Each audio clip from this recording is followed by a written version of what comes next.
अस्सलाम वालेकुम नाजरीन, welcome to my YouTube channel.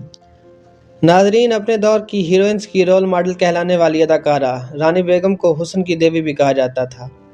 रानी बेगम मशहूर गुलकारा मुख्तार बेगम के ड्राइवर की बेटी थी। रानी बेगम अपने दौर की बेहद खूबसूरत अदाकारा थी, जिसकी हर दूसरी आंख दीवानी थी।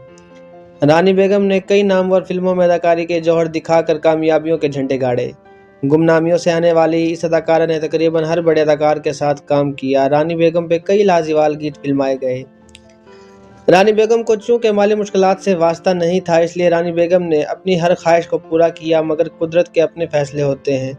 रानी बेगम अपने अरूज पर थीं, खुशियों से भरपूर जिंदगी गुजार रही थी कि उन्हें एक मुर्जी मर्ज ने आ लिया। नाजरीन, आज की इस वीडियो में हम आपको बताएंगे कि लॉलीवुड की रानी कहलाने वाली रानी बेगम अपने अहद की लाजवाब अदाकारा कितनी अज़ियतनाक मौत से दोचार हुई। अगर अभी तक हमारे चैनल को सब्सक्राइब नहीं किया तो सब्सक्राइब कर लें, बहुत शुक्रिया। अदाकारा रानी फिल्म इंडस्ट्री में उन दिनों अपने अदाकारी और शोहरत की बुलंदियों पर थी जब उन्हें मालूम हुआ कि उन्हें कैंसर जैसी मुज़ी मर्ज लाहिक है। रानी बेगम इस वक्त चूँकि मुल्क की नामवर अदाकारा थी, लिहाजा उनकी इस बीमारी की खबर जंगल में आग की तरह फैल गई। इस वक्त रानी बेगम की शादी बाबर स्टूडियो के मालिक मियां जावेद कमर से हुई थी। जब उस बेवफा शख्स को रानी बेगम के कैंसर का इल्म हुआ तो बजाय रानी का साथ देने के उसने रानी को तलाक देकर अपनी राहें जुदा कर लीं। इस तलाक से रानी के दिल पे चोट तो लगी होगी, मगर रानी बेगम को माली तौर पर कोई फ़र्क नहीं पड़ा, क्योंकि वह खुद माली तौर पर बहुत मुस्तहकम थी। रानी को ज़रूरत थी तो एक हमदर्द साथी की, जिस पर रानी एतबार कर सके, जो रानी बेगम की दिलजोई करे। इसी दौरान एक तकरीब में रानी की मुलाकात पाकिस्तानी क्रिकेट टीम के नामवर क्रिकेटर सरफराज नवाज से हुई, जो पीपल्स पार्टी से ताल्लुक़ रखने की वजह से काफ़ी असर रसूख रखते थे। जब रानी ने उसे कहा कि क्या कोई ऐसा है जो लंदन में होने वाले कैंसर के इलाज में रानी की मदद कर सके, तो सरफराज ने रानी बेगम की मदद करने का फैसला किया। इसके बाद वो दोनों लंदन रवाना हो गए और वहाँ रानी को लंदन के मकामी अस्पताल में दाखिल करवाया गया। रानी एक खूबसूरत अदाकारा थी जिसका दीवाना हर कोई था, और अब इस फहरिस्त में सरफराज नवाज भी शामिल हो गया था। लंदन अस्पताल में रानी बेगम का इलाज शुरू हुआ तो रानी को कई तकलीफ दह मराहल से गुजरना पड़ा। इस दौरान सरफराज ने रानी का बहुत साथ दिया। वो इस तकलीफ दह दौर में रानी की बहुत दिलजोई करता था। इस तरह रानी को एक हमदर्द मुयस्सर आ गया जिसकी रानी को तलाश थी। लिहाजा कैंसर इन दोनों में मोहब्बत का बायस बना और दोनों यानी रानी बेगम और सरफराज नवाज ने आपस में शादी कर ली। कैंसर का मर्ज दिन ब दिन बढ़ता जा रहा था, जो रानी को अंदर ही अंदर निगलता जा रहा था, मगर कुदरत ने रानी को कमाल का हौसला अता किया था। रानी अपने आसपास के लोगों को यही बावर कराती थी कि वो ठीक है और जल्द ही सेहतयाब होकर लौट आएंगी।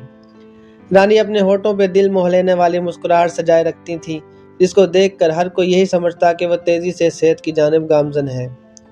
रानी का ये दर्द भरा सफर जारी था कि रानी को एक और दर्दनाक गम से गुजरना पड़ा। यह दुख सरफराज से अलहदगी का दुख था। इस सदमे ने रानी को अंदर से तोड़ कर रख दिया था।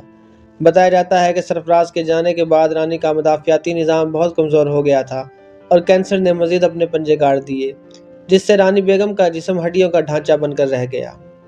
रानी का खूबसूरत चेहरा, जिसकी एक दुनिया दीवानी थी, बेबसी की तस्वीर बन के रह गया। अस्पताल के बिस्तर पर लेटी रानी अपने माजी के रंगीन दिनों को याद कर कर के रोती रहती, जिसका कोई मदावा न था। रानी का अब हमदर्द भी ना था जो उसका ख्याल रखता। रानी ने अपनी जिंदगी में 3 शादियां की, जिसमें से एक बेटी डायरेक्टर हसन तारक से हुई, जिसका नाम राबिया हसन था, जो रानी की कुल कायनात थी। रानी बेगम ने अपनी इसी बेटी के मुस्तकबिल के लिए फिल्मों में बेहद मेहनत की, ताकि राबिया को बेहतर मेयार जिंदगी फराहम कर सके। जिंदगी और मौत की इस जंग में रानी को यही ख्याल खाया जा रहा था कि अगर रानी को मौत आ गई तो इसकी बेटी का क्या बनेगा। लिहाजा रानी ने अपनी बेटी के रिश्ते के लिए अपने रिश्तेदारों को कहा, तो उनकी कोशिशों से कुछ अरसा बाद रानी की बेटी के लिए गुजरांवाला से डॉक्टर अनवर का रिश्ता आया, जो रानी को बहुत मौजू लगा और रानी ने बहुत धूमधाम से अपनी बेटी की शादी कर दी। लंदन में रानी का इलाज जारी रहा, मगर रानी की तबीयत बिगड़ती गई। खुद डॉक्टर्स भी तशवीश का शिकार रहे। रानी भी अब जान चुकी थी कि वो जानवर ना हो सकेंगी। करीबी ज़राए ने बताया कि रानी के बिस्तर मर्ग पर सिर्फ एक ही ख्वाहिश थी कि वो अपनी बेटी से मिल सके, ताकि वो आसानी से जान दे दे। लंदन में इलाज के बाद रानी को कराची लाया गया। रानी ने कुछ अरसा अपने मुल्क की आज़ाद फ़िज़ा में सांस लिया और आखिरकार 27 मई 1993 को वो अपने खालिक हकीकी से जा मिली। रानी की इस दर्दनाक मौत ने न सिर्फ फिल्म इंडस्ट्री को अफसरदा किया, बल्कि रानी के मद्दाह भी बहुत उदास हुए। रानी चूँकि लाहौर में पैदा हुई थी, लिहाजा रानी को लाहौर के इलाके मुस्लिम टाउन के कब्रिस्तान में दफन किया गया। رانی کی وفات کے وقت ان کی والدہ زندہ تھی، جنہیں رانی کی موت کا اس قدر صدمہ ہوا کہ 1 ماہ میں وہ بھی چل بسی اور 3 ماہ بعد رانی کی بہن بھی گزر گئی۔ رانی بیگم نے جہاں ایک طرف بہت عروج دیکھا اور شہرت پائی، وہیں دوسری طرف رانی کو ایک اذیت ناک بیماریوں سے بھی نبرد ہونا پڑا۔ ناظرین، ہماری دعا ہے کہ اللہ پاک رانی بیگم کی مغفرت فرمائے، آمین۔ امید کرتا ہوں آج کی یہ ویڈیو آپ کو پسند آئی ہوگی۔ اگر آپ کو ہماری ویڈیوز اچھی لگتی ہیں تو ہمارے چینل کو سبسکرائب کریں اور کمنٹ سیکشن میں اپنا فیڈ بیک بھی ضرور دیں۔ بہت شکریہ۔